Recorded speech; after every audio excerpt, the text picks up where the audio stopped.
పెద్దన్న పాత్ర పోషించాల్సినటువంటి విశ్వ హిందూ పరిషత్ ఈరోజు పంతాలకి పట్టింపులకి పోవడం మంచిది కాదని కూడా నేను ఈ సందర్భంగా తెలియజేస్తున్నా.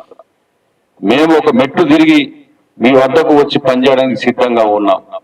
కానీ మీరు మనసులో ఏదో ఒకటి పెట్టుకొని ఎట్టి పరిస్థితుల్లో విశ్వ హిందూ పరిషత్ తప్ప ఇంకా ఏ సంస్థ పేరు కూడా వినపడకూడదు అన్నటువంటి ఆలోచన ఉండడం, పెద్దవాళ్ళు మనసు మార్చుకుంటే గోవుకు మంచి రోజులు వస్తాయని కూడా నేను ఈ సందర్భంగా తెలియజేస్తున్నాను.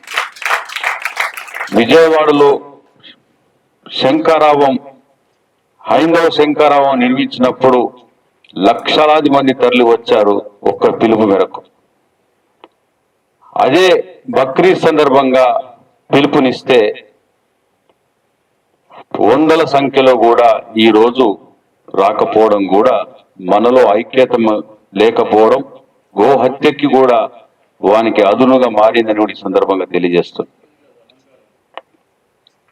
వాళ్ళు చంపడానికి అందరూ ఐకమత్యంగా కలిసి మన గోమాత మీద దాడి చేస్తున్నారు.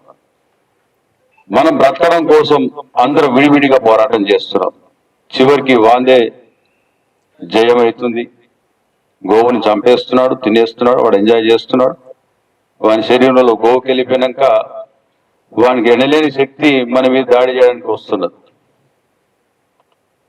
ఇది చాలా ప్రమాదకరం. భవిష్యత్ తరాలకి గోవును రక్షించాల్సినటువంటి ఆఖరి తరం మనమైనటువంటి విషయాన్ని కూడా ఈ సందర్భంగా గుర్తు చేస్తున్నాం. మేము రాజకీయంగా ఎన్ని ఉద్యమాలు చేసినా కూడా అది గోవు గురించి అని చెప్పి తెలుసుకోవాల్సిన అవసరం ఉన్నది.